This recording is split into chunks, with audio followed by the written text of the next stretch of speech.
God calling me? So you want a sign that God is really calling you. But He has given everything that you need. Ngokuphelela kwasezulwini okusho yonke into yakho seyikilombono. Into ebaleke nenamandla ukuthi bona ngendlela umbono ngayo. See exactly what the vision is. Then impilo yakho yonke isidepende kulento. Are we together endlini? Are we together bazalwane? My message iyafuna kancane ukuphazamiseka because of isikhathi ngeke singivumele ngale ndlela ngifuna ukubeka khona. But ngebamba I am saying to you, the God esikhuluma ngaye mayizokwenza izinto zakhe ezinkulu ukhangela umuntu ungabalekanga. Mayizokwenza nje into ezinkulu. Hayi wena mawuzokwenza into ezinkulu. Ngisho mina uNkulunkulu ngoba wena ukungayiboni ukuthi ungazenza into ezinkulu. Hayi angithi wena ukungayiboni unamandla wena. Kuke kuthi kubalwa abantu abaphumelelayo uvela uthi ncimi usho kuwe. Angithi wena ukuthi uyibuka nje useless but izulu alikubona unjalo. Angithi kuyakwazi ukuthi wena uyibona uyile shape kamtholi ngoba ukakufaka umtholi ipende yomgwaliso uyibona na unesichitho bese uhamba uphetha ngayo leyo nto uthi ayikho into yami ngoba uyipicture uyipaint shaba ye enemy. Here allow me to tell you the truth. The God mayizosebenza ngawe ukufuna ukulesa stage la khona ingekho into right. Nawe so uvuma ukuthi akekho kulelizwe ongayenza into right. uNkulunkulu isandla sakhe singehlanga. Oh my God. Isandla sakhe singehlanga sesa kimi. Kufuneka la khona kwanawe usuphelelwe amandla ukuthi ubani phakathi kwabantu abakhona ehlale nefamily ngisho ecaweni sometimes kuyafuneka ukuthi ungambuki umuntu usubuka umbono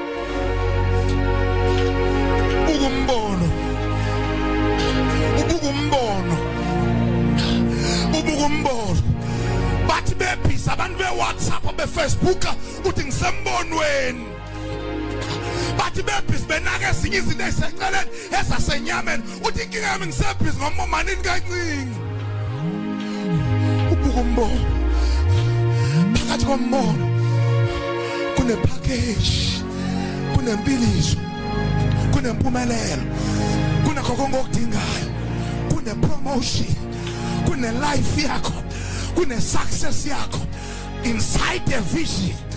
David uthi ngangingelutho ngangingabalwa kodwa umbono wayikhipha yonke into esemfihlakalweni wayibeka obala njoba nidideka angisadideki ngawukholelwa umbono engawubonayo soke wena njoba ungakawukholelwa ngicacisela wena ukuthi kunamandla kunempumelelo ebekwa phakathi kombono. Shabaya uthi prophet Elijah ngizosuka eduze kwakho prophet Elisha kodwa zenzele inceba cela something before ngisuswa kuwe ukuze kube khona into ozosala naye mase ngingasekho ungasali wedwa. Uthi prophet Elisha my father nginombono walento phakathi kwakho sayiphakathi kwami and mayisiphakathi kwami angisafuni ukuyibona isinging in one part. I want to see what is inside you. Ibe double mayisiphakathi kwami waba nombono wente ngabona waba nombono wente ngabonwa wayibona umfana helebashaya wabona mfana kwaze wadideka umaster wathi mfana engabe unyanisile na ukuthi ufuna lento wathi ucela into enzima mayithi ucela into enzima ukuthi ayibonwa abantu aba-ordinary mama helebaspa ayibonwa abantu abanormal ayibonwa abantu abasenyameni. Manje ucela into enzima. He thought umfana usasenyameni akakakhulu. He thought umfana usakhuliswa. Kanti umfana is already mature phaya. He's already mature. Usaphakeme kwi-level yabantu, usasukile kwi-level yeinto zasenyameni. Useready ukudla umbono. If I die, I die. Iphakathi kombono. If I lose, I lose. But ngiphakathi kombono. The Bible says wathi umfana ngifuna le ohamba nayo. Engathi uElijah mayithi mfana awuzuyifumana inzima. Uthi ngicabanga ukuthi wena mfana ukakhu kanti umfana uthi ngikhulile. Kunabantu othi babona bephakathi kombono mase behleli ingxaki bafuna igiyeli yemuva. Kanti bese bakhona abantu bathi ngibonile into engiyibonile iyasebenza. Makukhona ama challenge ababuka inyama babuka umbono. Makukhona ama challenge ababuka into engasebenzi babuka into esebenzayo. Makukhona ama challenge ababuka i-challenges babuka i-victory ngapha kwama challenges. Babuka ngapha yakwento e-challenge abantu engathi bengaphinda ngisho if uzosetshenziswa uNkulunkulu ukudinga ungenile kwimeko. Le meko songena kuyo ilapho khona wena na uzoba ne-appointment. Haba ilapho khona wena uzoba ne-appointment yokudibana kwakho nombono wasezulwini. Akekho umuntu onormal ongaba abnormal engazange adibane nombono. Maki mina kunenkinga okuphako ukube phakathi kwayo noma kunenkinga okube phakathi kwayo utho nengxaki awusafakwa amadimoni, awusafakwa umtshoko, awusafakwa amagqwirha. Uthi nginombono, nginombono and lo mbono naho iwona okwazi ukuthi ngene enkingeni. Awuthi ngiphinda before uzosolve inkinga onayo kumele lo mbono mawusubambile ukudalela inkinga. Le nkinga onayo ile nkinga onayo namhlanje izodala inkinga kuze kube khona isolution. There is no one ongahamba nombono, umbono uphethe ungakadala inkinga.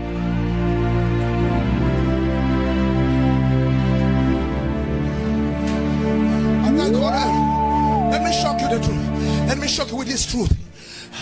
A man and a woman also senyiswa uNkulunkulu ulandwa esenkingeni. Angithi siyavuma ngene everyone osindiswa namhlanje walandwa ekuphi esenkingeni. If wena weze ekhaya ku rich kuna zonke izinto inkinga izoyibona izoqala iqalisa ukuthi usula phakathi kombono. Because there is no one ongaclaim amabhost ngoNkulunkulu athi uyamaza athi ngoNkulunkulu. Oh kanti awukakayazi inkinga olandwe kuyo. Awuthi ngisho kanje na le nkinga olandwe kuyo uzolandwa kuyo uze uzofakwa kuyo. uNkulunkulu ekulanda enkingeni owukuyo ufaka amadimoni uzokhipha la nkinga ebese yokufaka kweyakhe la khona ezofuna ukuprove khona ukuthi do you really believe that I am the one who rescue you here?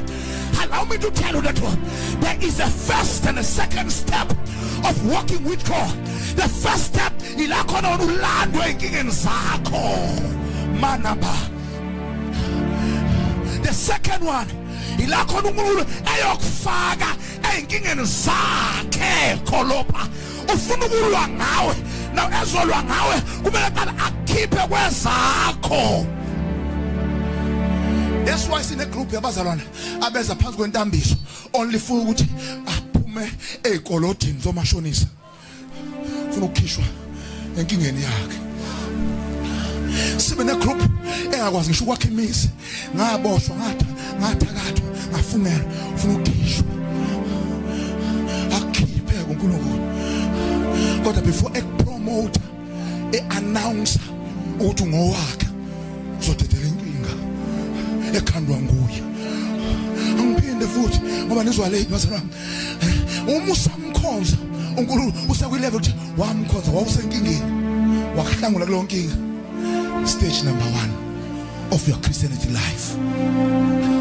Maye kukhipha kule nkinga kunenkinga enye azokufaka kuyo. Thina baya nesibona sisenkingeni nehleke anazi ukuthi akusena umthuli, akusena udevil, akusona abathakathi. Ubani umthakathi ongaba neyeza lokuloya the kind of a person I am? Who is the demon elentambiso yokubamba the kind of a person I am? The kind of a trouble I am. Akusayona ingxaki kamthuli sekuyingxaki kaNkulunkulu. Remember I told you that we are entering into a new dimension whereby uNoah walanda wangena emkhumbini nefamily yakhe wayezinkulu akuphelelanga wathi nawo sekushoda into yodwa hamba olanda zonke izilwanyana. Do you remember ukuthi akusiyona izilwanyana ezadicide ukuya kuNoah zawumchallenge ngithi ekhumuleni njalo but kwaba uNoah owamemeza ngevoice enkulu wathi you hamba ndini woza nomkakho, you lion woza nomkakho, wathi you elephant woza nomkakho, nawe nina mamba cobra unawe nhlwathi ogwinya abantu woza nomkakho. Ngathi ngiyayizwa inyoka ithi halala ngathola ichance. Genesis chapter number 3 verse number 16, when God declared a statement esithi umuntu abona inyoka uzoshaya inhloko, kana inyoka mayibona umuntu izoshaya unyawo lakhe. Now inyoka ngathi ithola opportunity uthi hey mina no Noah we are one place emkhumbini and ngizomsobozela ngizomswalowa ngizomgwinya ngizomimilita. Kanti ayibuzanga elangeni kwakuba lapha emkhumbini ukhona ngefavor yami ulapha ngefavor yami.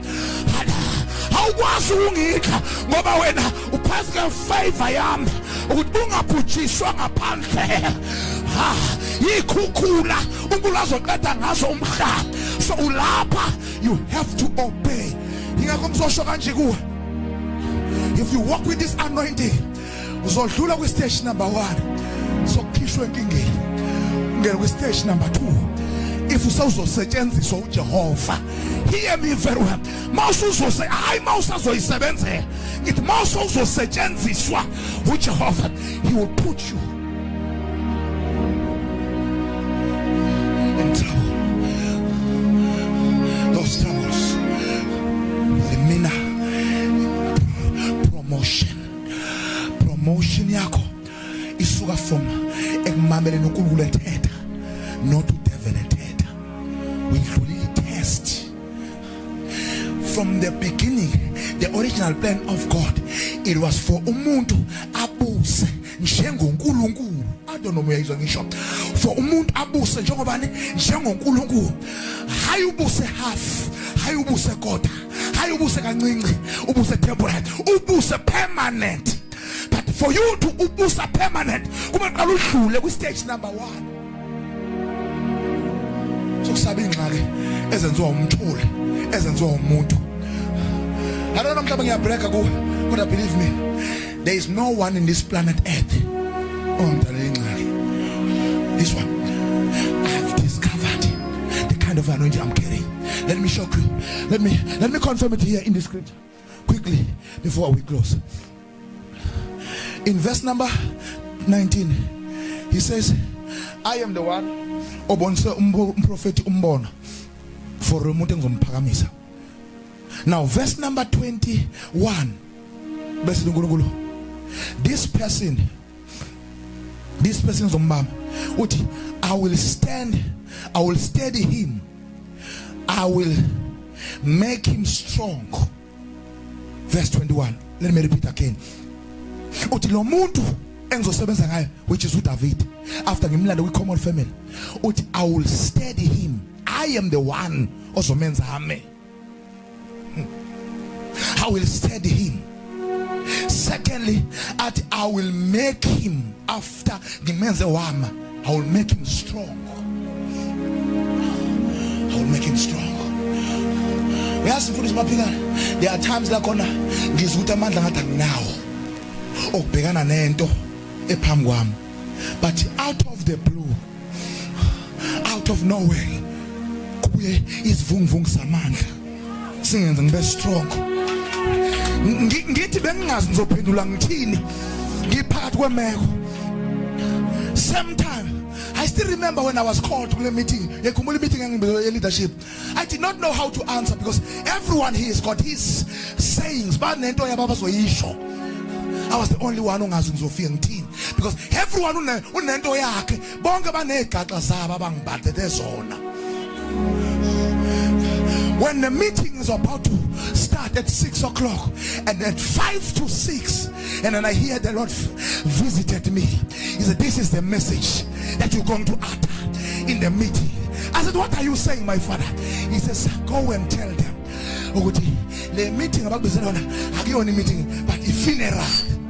What kind of a funeral? A funeral but a funeral, not your muntu, but a funeral, your destiny.